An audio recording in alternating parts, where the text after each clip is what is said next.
இன்றைக்கு இஸ்ரேல் விடுத்திருக்கக்கூடிய அறிவிப்பில் ஈரானுடைய செக்யூரிட்டி கவுன்சிலுடைய தலைமையாக செயல்பட்ட அலி லாரிஜானி அவர்கள் கொல்லப்பட்டிருக்கிறார்கள் என்கிற செய்தியை வெளியிட்டிருக்கிறார்கள். அதை தாண்டி ஹொர்முஸ் வழியாக ஈராக்கினுடைய கப்பல்கள் போக முடியும் என்று நாங்கள் ஒரு ஒப்பந்தத்தை எட்டியிருக்கிறோம் ஈரானோடு என்று சொல்லி சற்று நேரத்துக்கு முன்பதாக ஈராக்கினுடைய எண்ணெய் வள அமைச்சர் அல் ஜசீராவிடம் தெரிவித்திருக்கிறார் என்கிற செய்திகள் வெளியாகி இருக்கிறார். அதே நேரத்தில் டொனால்டு ட்ரம்ப் கூவி கூப்பிட்டுக்கிட்டு இருக்கிறாரு. அந்த ஆள் நேற்றைய பேச்செல்லாம் கேட்டால் அந்த ஆளுக்கு மொத்த தலக்கு இருக்குங்கிற அளவுக்கு செய்தி வெளியாகிறோம் என்று கேட்டால் மிக தெளிவாகவே அவர் சொன்ன ஒரு ஸ்டேட்மெண்ட் என்னன்னு கேட்டால், நாங்கள் நினைத்ததை விட பல மடங்கு பலமாக ஈரான் இருக்கிறது அப்படின்னு ஓப்பனாக சொல்லிட்டார். இதை சொல்லாமல் இருந்தாங்க, இப்போ ஓப்பனாகவே சொல்லிட்டாரு. நாங்கள் நினைச்ச மாதிரி கிடையாது, ரொம்ப பலத்தோடு ஈரான் இருக்கிறது என்பதை நாங்கள் புரிந்து கொள்ள முடிகிறது.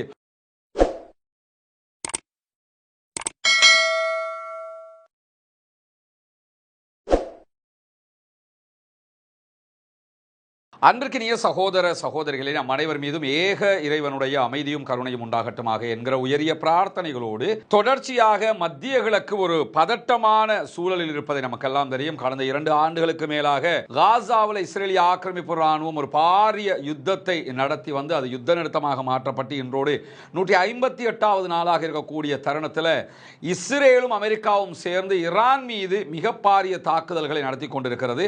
இத்தனை நாட்களாகி ஈரானுடைய ஆட்சியை கவிழ்க்க முடியாமல் இந்த 2 நாடுகளுமே தத்தளித்துக் கொண்டிருக்கக்கூடிய ஒரு சூழலை நம்ம பார்க்க முடியும். இதற்கு பதிலடியாக ஈரான் இஸ்ரேல் மீதும் மத்திய கிழக்கில் இருக்கக்கூடிய அமெரிக்காவினுடைய ராணுவ தளங்கள் மீதும் தொடர் தாக்குதல்களை நடத்தி வரக்கூடிய செய்திகளை நம்ம பார்த்து வர்றோம். இன்றைக்கும் 58வது அலை தாக்குதல்களை ஈரான் காலையில் இருந்து இஸ்ரேல் மேலேயும் மற்ற நகரங்கள் மீதும் தொடர்ச்சியாக நடத்தி வரக்கூடிய செய்திகள் வெளியாகி வருகிறது. இப்படியான சூழலில் தான் இந்த யுத்தம் ஆரம்பிக்கப்பட்டு 24 மணி நேரங்களுக்குள்ளாக இஸ்ரேலுடைய ராணுவத்தினால் அமெரிக்காவினுடைய ராணுவத்தினால் இணைந்து ஈரானுடைய அதி உச்ச தலைவர் சுப்ரீம் லீடர் ஆயத்துல்லா அலி ஹாமனி அவர்கள் கொல்லப்பட்டிருந்தார்கள்.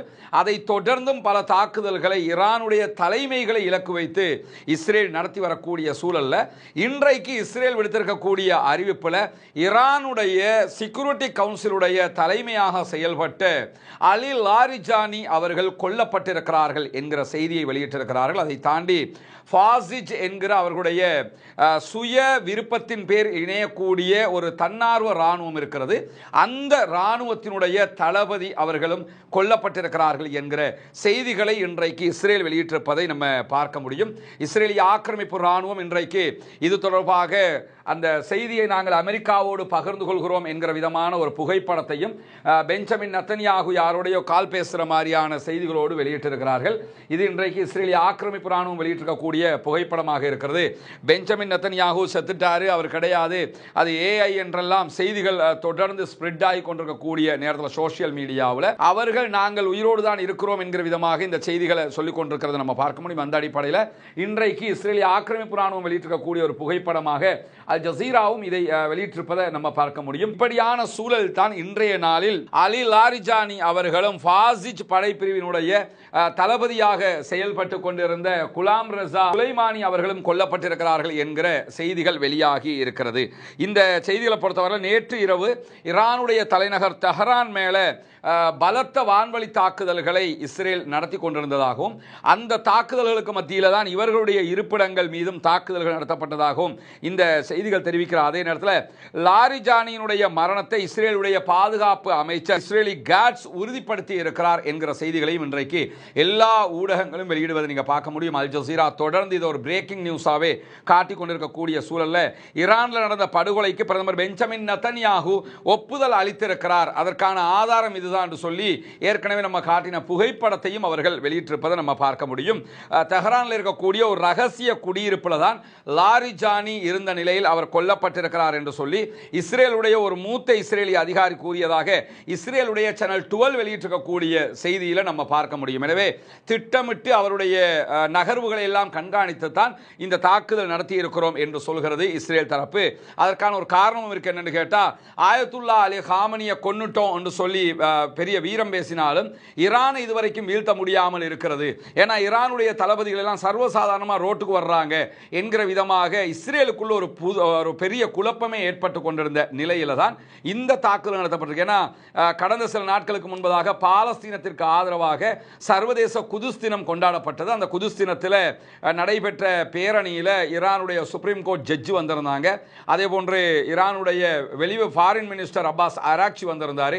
ஈரானுடைய ஜனாதிபதி நேரடியாக கலந்து கொண்டிருந்தார். அலி லாரிஜானி அவர்களும் பங்கெடுத்திருந்தார். இப்படி எல்லோருமே பங்கெடுத்த நிலையில தான் அது பெரிய சர்வதேச செய்தியாக இருந்தது. என்னன்னா, என்ன பெரிய யுத்தம் பண்றீங்க, தலைவர்கள் எல்லாமே ரோட்டுக்கு சாதாரணமாக வர்றாங்க, நீங்க பெரிய யுத்தம் பண்றோம், அழிக்கிறோம், பிடிக்கிறோம்னு சொல்லிக்கிட்டு இருக்கிறீங்க என்கிற விதமான செய்திகள் வந்த நிலையில தான் தற்போது அவரை நாங்கள் திட்டமிட்டு அவருடைய இருப்பிடத்தை நோட்டம் பார்த்து கொண்டிருக்கிறோம் என்கிற அறிவிப்பை இஸ்ரேல் வெளியிட்டிருக்கிறது.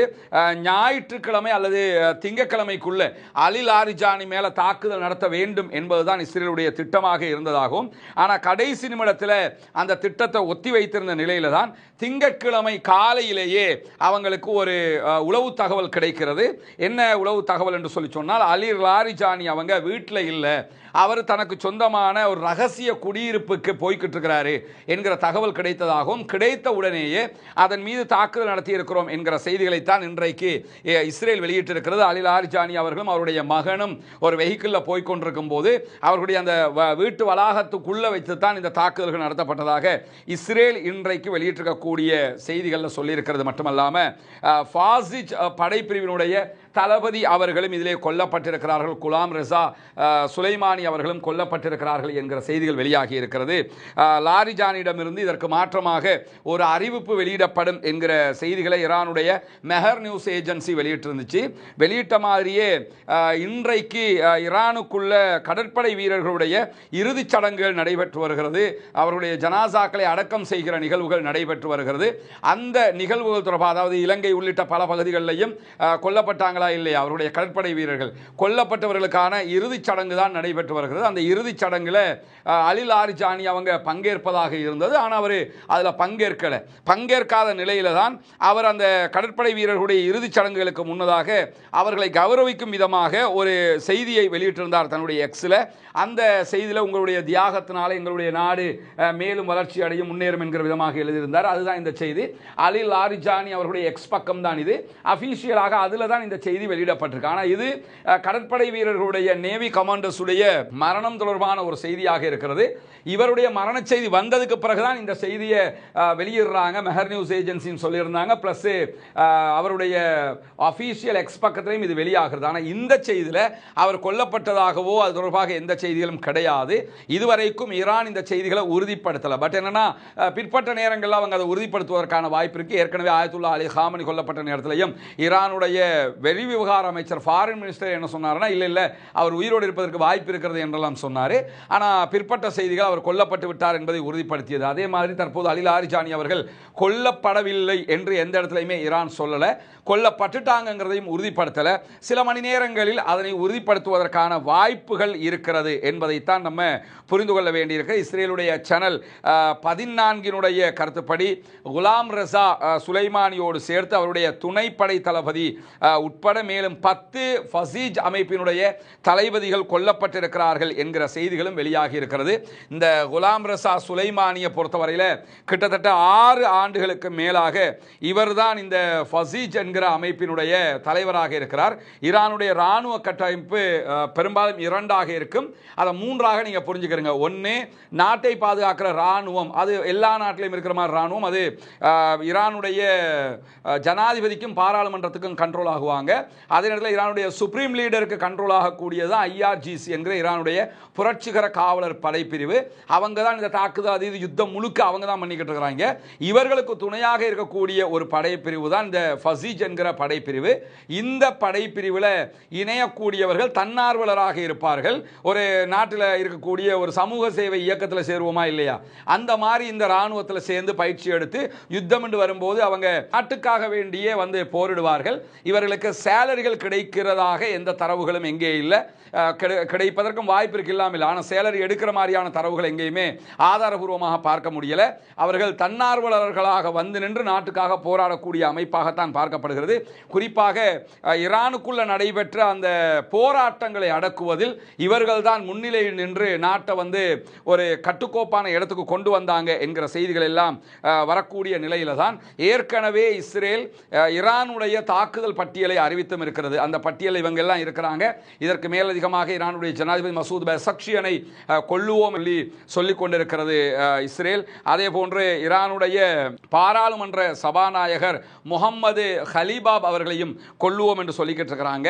இப்படி பல பேரை கொல்லுவோம் என்று சொல்லிக் கொண்டிருக்கக்கூடிய நிலையில் தான் இன்றைக்கு இந்த 2 பேரும் இவர்களோடு பல பேரும் கொல்லப்பட்ட செய்திகள் வெளியாகி கொண்டிருக்கக்கூடிய சூழலில் தான் இவர்களுக்கு மேலதிகமாக 2 தினங்களுக்குள்ளாக பாலஸ்தீன போராட்ட அமைப்பாக செயல்படுகிற இஸ்லாமிக் ஜிஹாத் மூவ்மெண்டினுடைய ஒரு தலைவர்கள் சில பேரும் ஈரானுக்குள் வைத்து கொல்லப்பட்டிருக்கிறார்கள் என்கிற செய்திகள் இன்றைக்கு வெளியாகி இருக்கிறது.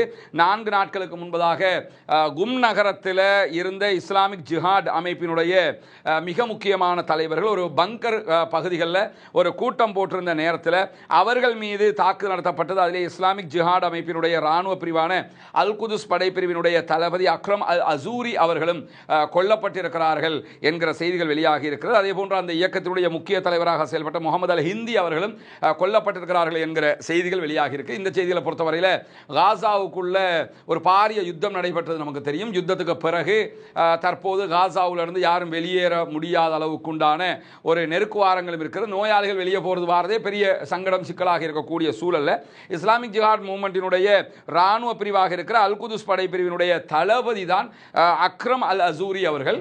இவர் இன்றைக்கு கொல்லப்பட்டிருக்கிறார் 2-3 நாட்களுக்கு முன்பதாக என்கிற செய்திகளை இஸ்ரேல் அறிவிச்சிருக்குது. இவர் எப்படி அங்க போனார்? யுத்தம் நின்று இன்னைக்கு ஒரு 158 நாளாக இருக்கிறது. எந்த வழியாக அவர் அங்க போனார் என்கிற கேள்விகளும் இப்பொழுது எழக்கூடிய சூழல் தான். அவர் நாங்கள் கொன்னுட்டோம் என்று சொல்லி இன்றைக்கு அவர்கள் அறிவித்திருக்கிறார்கள். இந்த இடத்துல இந்த ஈரானுடைய பசீஜ் படைப்பிரிவு என்னன்னு சொன்னால் 1979 அன்றைக்கு இருந்த ஆயத்துல்லா ரோஹுல்லா கொமைனி அவர்களால் தான் இந்த படைப்பிரிவு நிறுவப்படுகிறது. ஈரானுடைய புரட்சிகர ராணுவ பிரிவாக இருக்கக்கூடிய ஐஆர் கீழ் வரக்கூடிய ஒரு தன்னார்வ துணை ராணுவ படைப்பிரிவாகத்தான் இவர்கள் பார்க்கப்படுகிறார்கள். நாட்டுப்பற்றோடு இருக்கக்கூடிய இளைஞர்கள் யாருக்கெல்லாம் நாட்டுப்பற்று இருக்குதோ அவங்க எல்லாம் வந்து இதில் பொதுமக்கள் யாராக இருந்தாலும் சாதாரணமாகவே இதில் இணைஞ்சு கொள்ள முடியும். இந்த குழுவில் சுமார் 4,50,000 படை வீரர்கள் இருப்பதாக சொல்லப்படுகிறது.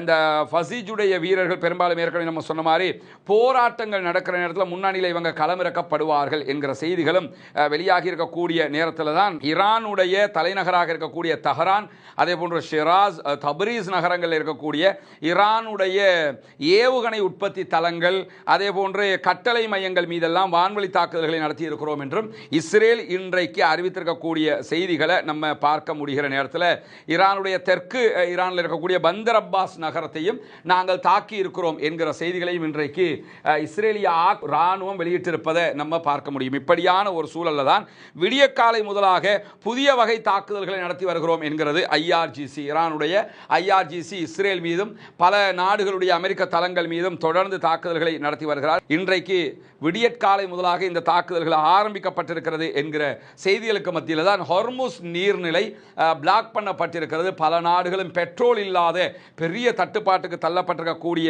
சூழல்ல ஹொர்முஸ் ஜலசந்தி வழியாக எண்ணெய் கப்பல்கள் போவதற்காக சில நாடுகளுக்கு அனுமதிகள் கொடுக்கப்படுகிறது. குறிப்பாக ஈராக்கினுடைய பகதாதினுடைய கப்பல்கள் ஹொர்முஸ் வழியாக பயணிப்பதற்குரிய அனுமதி கொடுக்கப்பட்டிருக்கிறது.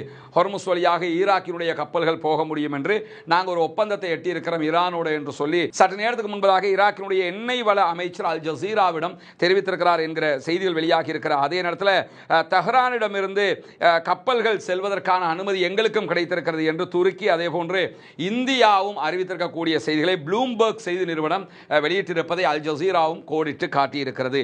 இந்த செய்திகளுக்கு மத்தியில் தான் ஈரான் தொடர்ந்து ஹொர்முஸை பிளாக் பண்றாங்க, ஈரான் இருந்து ஹொர்முஸை மீட்டெடுக்கணும், இந்த யுத்தத்தில் எல்லாரும் இணைஞ்சுக்கிறங்க பல நாடுகளையும் டொனால்ட் ட்ரம்ப் கூவி கூவி கூப்பிட்டுக்கிட்டு இருக்கிறாரு. அந்த ஆள் நேற்றைய பேச்செல்லாம் கேட்டால் அந்த ஆளுக்கு மொத்த தலக்கு இருக்குங்கிற அளவுக்கு செய்தி வெளியாகிறோம் என்று கேட்டால் மிக தெளிவாகவே அவர் சொன்ன ஒரு ஸ்டேட்மெண்ட் என்னன்னு கேட்டால் நாங்கள் நினைத்ததை விட பல மடங்கு பலமாக ஈரான் இருக்கிறது அப்படின்னு ஓப்பனாக சொல்லிட்டார். இதை சொல்லாமல் இருந்தாங்க இப்போ ஓப்பனாகவே சொல்லிட்டாரு, நாங்கள் நினைச்ச மாதிரி கிடையாது, ரொம்ப பலத்தோடு ஈரான் இருக்கிறது என்பதை நாங்கள் புரிந்து கொள்ள முடிகிறது. தொடர்ந்து நம்ம வீடியோக்களை பார்த்து வருகிற சகோதரர்களுக்கு தெரியும், நம்ம இலங்கையினுடைய கிழக்கு மாகாணம் பொத்துவில் பகுதிகளில் இஸ்லாத்தை புனித மார்க்கமாக ஏற்றுக்கொண்ட சகோதர சகோதரிகள், ஏழைகளாக இருக்கிற சகோதரர்களுக்கு வீடு வசதிகள் இல்லாமல் இருக்கிறார்கள். அவர்களுக்கான வீட்டு திட்டம் ஒன்று செஞ்சுக்கிட்டு இருக்கிறோம். கிட்டத்தட்ட 14 குடும்பங்கள், அவர்களுக்கான 5 வீடுகளை கடந்த ரமலானில் நம்ம உங்களிடமிருந்து பெற்றுக்கொண்ட அன்பளிப்புகள், உதவிகள் காரணமாக கட்டி கொடுத்துட்டோம் அல்ஹம்துலில்லாஹ்னு சொல்லி மகிழ்ச்சியாக இருக்கிறார்கள். அந்த காட்சிகளை நீங்கள் முன்னாடி பார்க்க முடியும். 5 குடும்பங்களுக்கான வீடுகளை நம்ம ஒப்படைச்சிருக்கிறோம். அதை தாண்டி அந்த பகுதிகளில் இறுதியாக ஒரு வாட்டர் டேங்க்கும் நம்ம ஓப்பன் பண்ணி கொடுத்துருக்கிறோம் அல்ஹம்துலில்லாஹ். தண்ணீர் பற்றாக்குறை இருந்தது. இப்படியான சூழலில் இன்னும் ஒரு 9 வீடுகளை நம்ம கட்டுவதற்கான தேவை இருக்கிறது. அதற்கான நிலம் இருக்கிறது. அதற்கான ஏற்பாடுகள் இப்பொழுது அந்த ஃபவுண்டேஷன் 2 வீட்டுக்கான ஃபவுண்டேஷனும் நம்ம போட்டிருக்கிறோம். மீண்டும் அந்த பணிகள் ஆரம்பிக்கப்பட்டிருக்கிறது. எனவே இந்த வீடியோக்களை பார்க்கக்கூடிய சகோதரர்கள் உங்களுடைய ஜக்காத்து தான தர்மங்களை, புனிதமிக்க ரமதானுடைய மாதத்தில் ஜக்காத்தை நீங்கள் கணக்கு பார்ப்பீங்க. அப்படி பார்க்குற நேரத்தில் ஏழை எளியவர்களுக்கு ஜக்காத்து கொடுக்கக்கூடிய சகோதரர்கள், இந்த சகோதரர்களுக்கும் ஜக்காத்து நிதியிலிருந்தும் உங்களுடைய சதக்காக்களிலிருந்தும் உதவி செய்ய தவறிவிடாதீர்கள். முன்னால் தெரிகிற நம்முடைய வங்கி கணக்கிழக்கத்திற்கு உங்களால் முடிந்த உதவிகளை வாரி வழங்க முடியும். அதற்கு அந்த வங்கி கணக்கிழக்கத்திற்கு பணம் வைப்பு செய்ய முடியாது என்று வெளிநாடுகளில் இருக்கக்கூடிய சகோதரர்கள் முன்னால் தெரிகிற என்னுடைய வாட்ஸ்அப் நம்பருக்கு தொடர்பு கொண்டீங்கன்னா நீங்கள் எப்படி அதுக்கு உதவ முடியுங்கிறத நம்ம சொல்லிடுவோம். ஒன்றை நினைவில் வைத்துக் கொள்ளுங்கள், ஜக்காத்து கொடுப்பதற்கு 8 கூட்டத்தினர் தகுதியுடையவர்கள் என்று குர்ஆன் நமக்கு சொல்கிறது. அதில் இப்போ நம்ம சொல்லக்கூடிய இந்த சகோதரர்கள் 3 கூட்டத்திற்குள் அடங்கி விடுவார்கள். இவர்கள் இஸ்லாத்தை ஏற்றுக்கொண்டவர்கள், முஅல்லஃபத்துல் குலூப், உள்ளங்கள் ஈர்க்கப்பட்டு இஸ்லாத்தின் பால் ஈர்க்கப்பட்டவர்கள். எனவே அவர்களுக்கு ஜக்காத்து கடமை. ப்ளஸ் இவர்கள் ஃபக்கீர்களுடைய லிஸ்ட்லையும் வந்துருவாங்க, ஏன்னா அவ்வளவு பரம ஏழைகள். ப்ளஸ் இவங்க மிஸ்கீன்களுடைய லிஸ்ட்லையும் வந்துருவாங்க, அவ்வளவு கஷ்டப்படக்கூடிய மக்களாக இருக்கிறாங்க. ஒவ்வொரு சாராருக்கு கொடுக்கக்கூடிய ஜக்காத்தில் ஒவ்வொரு நன்மை, இந்த கூட்டத்துக்கு ஜக்காத் கொடுத்த நன்மை கிடைக்கும். ஆனால் இவங்களை பொறுத்தவரையில் இந்த 3 கூட்டத்துக்கு ஜக்காத்து கொடுத்த நன்மை நமக்கு கிடைக்கும். அவ்வளவு ஒரு பங்கு ஜக்காத்து தான் கொடுப்போம், ஆனால் 3 பங்கு கொடுத்த மாதிரி, 3 குழுக்களுக்கு கொடுத்த மாதிரியான நன்மைகளை அல்லாஹ் தர போதுமானவன். எனவே இந்த பணி நம்ம ஆரம்பித்த பணி, நம்ம அத்தனை பேரும் சேர்ந்து ஆரம்பித்த பணி. உங்களிடமிருந்து கிடைக்கக்கூடிய சிறு தொகைகள், பெருந்தொகைகள், இதுகளை வச்சு தான் அந்த வீட்டு பணியில் நம்ம செஞ்சுக்கிட்டு இருக்கிறோம். எனவே இறைவனுடைய மார்க்கத்திற்காக, இறைவனுடைய மார்க்கத்தை ஏற்றுக்கொண்ட அந்த நண்பர்களுக்காக உங்களால் முடிந்த உதவிகளை வாரி வழங்குங்களுடைய ஜக்காத்து தான தர்மங்களை முன்னால் தெரிகிற நம்முடைய வங்கி கணக்கிழக்கத்திற்கு தருவதினூடாக மீதி இருக்கக்கூடிய 9 வீடுகளை கட்டி முடிக்கிற பாக்கியமிக்க பணியிலே கைகோர்ப்போமா. நாங்கள் அவங்கள சமாதானத்துக்கு கூப்பிடுறோம், வரமாட்டேங்கிறாங்க. எப்படியாவது அவங்களோட சமாதானம் பேச்சு முடிக்கணும், ஆனால் அவங்க முடியாதுங்கிறாங்கன்னு சொல்லியிருக்காரு. அதே நேரத்தில் நானுடைய ஃபாரின் மினிஸ்டர் அப்பாஸ் அராக்சிட்ட ஊடகங்கள் கேட்கும்போது, ஏன் நீங்கள் சமாதானத்துக்கு போக மாட்டீங்கன்னு கேட்கும்போது, எங்களுக்கு சமாதானத்துக்கு போக வேண்டிய தேவை கிடையாது, எங்களுக்கு எவ்வளவு நீண்ட காலமும் அவர்களோடு நின்று சண்டை பிடிக்க முடியும். மத்திய கிழக்கில் ஒரு நீண்ட கால போருக்குள்ளே அவங்களை இழுத்து விட்டுருக்கிறோம். அது மட்டுமல்லாமல் எங்கள் தேவை முடிவடைகிற வரைக்கும் யுத்தம் நிற்காது. இனிமே யாருமே எங்களுக்கு கை வைக்க வரக்கூடாது. அதனால் யுத்தத்தை நிறுத்த முடியாது என்பதில் ஈரான் உறுதியாக இருக்கிறது. யுத்தத்தை முடிக்க வேண்டும் என்பதில் தற்போது அமெரிக்கா தடுமாறி கொண்டிருக்கக்கூடிய சூழலில் தான் நாங்கள் நினைக்காத மாதிரி பலத்தோட ஈரான் இருக்கிறாங்கன்னு அவர் ஓப்பனாக உளறி கொட்டிய செய்திகளும் நேற்று வெளியாக இருந்த நேரத்தில், போலந்து இன்றைக்கு வெளியிட்டிருக்கக்கூடிய அறிவிப்பில் என்ன சொல்லிட்டாங்கன்னா, நாங்கள் ஈரானுக்கு எதிராக எங்களுடைய இராணுவத்தையோ கப்பல்களையோ விமானங்களையோ அனுப்புவதற்கு தயாரில்லை. ஹொர்முஸில் சண்டை உண்டாக்கினது அமெரிக்கா, ஏன்னா அவங்களே பார்த்துக்கிறோம், நாங்கள் இதுக்குள்ளே நுழைய விரும்பலை அப்படின்னு சொல்லி தெளிவாக சொல்லியிருக்கிறார்கள். அதே நேரத்தில் தெற்கு லெபனானில் இருக்கக்கூடிய இஸ்ரேலிய ஆக்கிரமிப்பு இராணுவத்தின் மீது ராக்கெட் தாக்குதல்களை நடத்தியதாக ஹிஸ்புல்லாக்கள் சற்று நேரத்துக்கு முன்பதாக வெளியிட்டிருக்கக்கூடிய செய்தியில் பார்க்க முடியும். கியாம் உள்ளிட்ட நகரங்கள் மீது இருக்கக்கூடிய ஹிஸ்புல்லாக்களுடைய படைப்பிரிவுகள் இஸ்ரேலிய ஆக்கிரமிப்பு இராணுவத்தின் மீது தாக்குதல்கள் நடத்தியிருக்கிறார்கள். நேற்று இரவும் இஸ்ரேலுடைய பல நகரங்கள் மீது ஹிஸ்புல்லாக்கள் சரமாரியான தாக்கி இருக்கிறார்கள். அதே நேரத்தில் ஈரானுடைய தாக்குதல்களும் இஸ்ரேலுக்குள்ள பலத்த தாக்குதல்கள், அழிவுகளை உண்டாக்கி கொண்டே இருக்கிறது என்கிற செய்திகள் வெளியாகி கொண்டிருக்கக்கூடிய சூழலில் இஸ்ரேலுடைய இணைய தொழில்நுட்ப மையங்களையும் அதே போன்று ஆயுத உற்பத்தி ஆலைகளையும் குறிவைத்து தொடர்ந்து ஈரான் தாக்குதல்களை நடத்தி வருகிறது. ஈரானுடைய இராணுவத்தை மேற்கோள் காட்டி இன்றைக்கு ஈரானுடைய தஸ்னீம் நியூஸ் ஏஜென்சி வெளியிட்டிருக்கக்கூடிய அறிவிப்பில் இஸ்ரேலிய காவல்துறைக்கு சொந்தமாக இருக்கிற இணைய தொழில்நுட்ப மையங்கள் இன்றைக்கு இலக்கு வைக்கப்பட்டு அளிக்கப்பட்டிருக்கு. அது தொடர்பான புகைப்படங்கள் வெளியாகி இருக்க, பல கட்டிடங்கள் அளிக்கப்பட்டிருக்கக்கூடிய காட்சிகள் வெளியாகி இருக்கிறது. அதே போன்று ஆயுத உற்பத்தி ஆலைகளும் ஈரான் குறிவைத்து தாக்குதல் நடத்துகிறது. குறிப்பாக நேற்றைய தினமும் ரஃபேல் மேல அவங்க தாக்குதல்கள் நடத்தியிருந்தார். இன்றைக்கும் ரஃபேல் மேல ஆளில்லா விமான தாக்குதல்களை நடத்தி இருக்கிறது ஈரான் என்கிற செய்திகள் வெளியாகி இருக்கக்கூடிய சூழல்ல ஐக்கிய அரபு எமிரேட்ஸினுடைய ஃபுஜைராவுக்கு அருகாமையில் இருந்த ஒரு கப்பல் மீது ஆளில்லா விமான தாக்குதல்கள் நடத்தப்பட்டிருக்கிறது என்கிற செய்திகள் வெளியாகி இருக்கிறது. ஃபுஜைராவில் இருந்து 23 கடல் மைல் தொலைவில் இருந்த ஒரு இடத்தின் மீது தான் தாக்குதல்கள் நடத்தப்பட்டிருக்கு. ஒரு கப்பல் மீது தான் தாக்குதல் தாக்குதல் நடத்தப்பட்டிருக்கிறது. கப்பல் சில முக்கிய பகுதிகள் எரிந்து கொண்டிருக்கின்றன என்கிற செய்திகளும் இன்றைக்கு வெளியாகி இருப்பதை பார்க்க முடியும். தொடர்ந்து ஈரான் துபாயில் இருக்கக்கூடிய ஃபுஜைரா மேல தான் தாக்குதல்கள் நடத்துறாங்க. அந்த ஃபுஜைரா தான் நம்ம ஏற்கனவே சொன்ன மாதிரி எல்லா நாடுகளுடைய எண்ணெய் சுத்திகரிக்கப்பட்ட எண்ணெய்களுடைய ஒரு குடோன் மாதிரி வச்சிருந்தாங்க. அதை தாண்டி இன்னும் ஒரு விவகாரம் அங்கே வெளியாக இருக்கு. ஃபுஜைராவில் தான் ஹொர்முஸ் வழியாக ஒரு நாளைக்கு கிட்டத்தட்ட 20 மில்லியன் பேரல்கள் பெட்ரோல் நகர்த்தப்படுகிறது. ஹொர்முஸ் வழியாக வெளிநாடுகளுக்கு கொண்டு செல்லப்படுகிறது. 20 மில்லியன் 2 கோடி பேரல் பெட்ரோல்கள். அதனால ஹொர்முஸ் திடீர்னு இப்படி ஒரு மூடப்பட்ட நிலை ஏற்பட்டால் இந்த பெட்ரோல்களை எப்படி கொண்டு போறதுன்னும் போது துபாய் ஏற்கனவே ஒரு திட்டத்தை உருவாக்கி இருக்கிறாங்கன்னு கேட்டா இந்த ஃபுஜைராவில் இருந்து பைப் லைன் வழியாக ஒரு நாளைக்கு 4.5 மில்லியன், அதாவது 4.5 லட்சம் பேரல்கள் பெட்ரோல் கொண்டு போகிற அளவுக்கு பைப் லைன்ல அவங்க அதை சப்ளை பண்றதுக்கான ஏற்பாடுகளை செய்திருக்கிறாங்க. அது ஃபுஜைராவில் இருந்து அது செய்யப்படுகிறது என்பதால் தான் ஃபுஜைராவை இலக்கு வைத்து தொடர்ந்து ஈரான் தாக்குதல்களை நடத்துகிறது என்கிற செய்திகள் வெளியாக. ஏன்னா எல்லா இடத்தையும் அக்குரேட்டா தெரிஞ்சு வச்சுக்கிட்டு தான் அடிக்கிறாங்க, தெரியாம அடிக்கல, துல்லியமான தாக்குதல்கள் தான் நடத்தப்படுகிறது என்கிற செய்திகளுக்கு மத்தியில் தான் ஈரானுடைய புதிய ஆன்மீக தலைவராக தேர்வு செய்யப்பட்ட அவருடைய தகப்பனார் தாக்கப்பட்ட நேரத்தில் அவரும் அங்கே இருந்தார் என்றும் அந்த தாக்குதலில் அவர் படுகாயமடைந்திருக்கிறார் என்றும் பிறகு படுகாயத்திற்காக அவர் வெளிநாட்டுக்கு குறிப்பாக ரஷ்யா தலைநகர் மாஸ்கோவுக்கு எடுத்துச் செல்லப்பட்டிருக்கிறார். அங்கே புதினுடைய அவசர அதே போன்று உடனடி ஆலோசனை அறிவிப்பு பிரகாரம் அவர் அங்கே அழைச்சி செல்லப்பட்டு அங்கே வச்சு ட்ரீட்மெண்ட் கொடுக்கப்படுறாரு. அவர் ஈரானுக்குள்ள இல்லை என்கிற விதமான செய்திகள் தொடர்ந்து ஒவ்வொரு ஊடகங்களும் தளங்களும் சொல்லிக் கொண்டிருந்த நிலையில் இன்றைக்கு வெளியாகி இருக்கக்கூடிய தகவல் பிரகாரம், அதாவது ரஷ்யாவுக்கான ஈரானுடைய தூதர் சொல்லியிருக்கக்கூடிய தகவல்களை ரஷ்யாவினுடைய ஊடகங்கள் இன்றைக்கு வெளியிட்டிருக்கின்றன. அல் ஜசீராவும் இதை ஒரு முக்கிய செய்தியாக வெளியிட்டிருக்கிறார்கள். அந்த செய்திகள் பிரகாரம் மாஸ்கோவில் இருக்கக்கூடிய ஈரானுடைய தூதர் புதிய உச்ச தலைவர் ஆயத்துல்லா அலி காமனி அவர்களுடைய மகன் ஆயத்துல்லா அலி முஜ்தபா அவர்கள் மருத்துவ சிகிச்சை பெற்று வருவதையே மறுத்திருக்கிறார். அவர் மருத்துவ சிகிச்சை எல்லாம் இல்லை, அவர் பாதுகாப்பான இடத்துல இருக்கிறார். குறிப்பாக ரஷ்யாவுக்கு அவர் அழைத்து வரப்பட்டார் என்கிற செய்திகள் போலியான செய்திகள், பொய்யான செய்திகள் என்று சொல்லி மிக தெளிவாக அவர் சொல்லி இருக்கக்கூடிய செய்திகளை இன்றைக்கு ரஷ்ய அரசுக்கு சொந்தமான டாஸ் நியூஸ் ஏஜென்சியும் இந்த செய்தியை ஒளிபரப்பு செய்திருக்கிறார்கள். எனவே ஆயத்துல்லா அலி முஜ்தபா அவர்கள் ஆயத்துல்லா புதிய சுப்ரீம் லீடர் எங்கு இருக்கிறார் என்கிற தகவல்களை எங்குமே ஈரான் சொல்வதற்கு தயாராக இல்லை. அதை பாதுகாப்பாக வைத்திருக்கிறார்கள். அலி லாரிஜானி மேலே தாக்குதல் நடத்தப்பட்ட மாதிரி, ஏற்கனவே ஆயத்துல்லா அலி காமனி மேலே நடத்தப்பட்ட மாதிரி தாக்குதல்கள் நடத்தப்படக்கூடும் என்பதற்காகத்தான் அதை அவர்கள் மறைத்து வைத்துக் கொண்டிருக்கிறார்கள் என்பது புரிகிறது. அந்த அடிப்படையில் அவர் ரஷ்யாவுக்கு ட்ரீட்மெண்ட்டுக்காக போயிருக்கிறார் என்கிற விதமாக சமூக வலைதளங்களில் வெளியிடப்பட்ட செய்திகளுக்கு மாற்றமாக இன்றைக்கு அல் ஜசீரா இந்த செய்தியை கோடிட்டு காட்டியிருக்கிறார். ஈரானுடைய செய்தி பிரகாரம், ஈரானுடைய தூதுவருடைய ரஷ்யாவுக்கான தூதுவருடைய செய்தி பிரகாரம் அவர் நாட்டுக்குள்ள தான் இருக்கிறார், வேற எங்கேயுமே போகல, அவர் ட்ரீட்மெண்ட் எடுக்கிற நிலையிலும் இல்லை, சுகமாக நலமாக இருக்கிறார் என்கிற செய்திகள் தான் வெளியாகி இருக்கிறது. பொறுத்திருந்து பார்ப்போம் என்னவெல்லாம் நடக்கிறது என்பதை. அலி லாரிஜானி தொடர்பான மேலதிக தகவல்கள் வருகிற போது உடனுக்குடன் உங்களுக்கு இந்த வீடியோக்களை கொண்டு வந்து தருவதற்காக தயாராக இருக்கிறோம். ரஸ்மின் மேகசின் நியூஸ் மற்றும் ரஸ்மின் டாக்ஸ் ஆகிய 2 சேனல்களையும் சப்ஸ்கிரைப் செய்யாத சகோதரர்கள் சப்ஸ்கிரைப் செய்கிறார். அதே நேரம் ஆக்கிரமிப்பு யுத்தங்கள் நிறுத்தப்பட வேண்டும், ஈரானுடைய அப்பாவிகள் மீது நடத்தப்படுகிற இந்த ஆக்கிரமிப்பு யுத்தம் நிறுத்தப்பட வேண்டும் என்று அல்லாஹ்விடத்திலே புனிதமிக்க ரமதானுடைய மாதத்திலே ஒற்றைப்படை இரவுகளை கடந்து கொண்டிருக்கிறோம். தொடர்ந்து அல்லாஹ்விடத்திலே பிரார்த்தனை செய்யுங்கள் சகோதரர்கள், நண்பர்களே, தாய்மார்களே. இந்த ஆக்கிரமிப்பாளர்களுக்கு எதிராக பிரார்த்திக்கிற அதே நேரம் ஜனநாயக ரீதியாகவும் குரல் எழுப்புவோமாக. வாஹர் தஅவானா அல்ஹம்துலில்லாஹி ரப்பில் ஆலமீன்.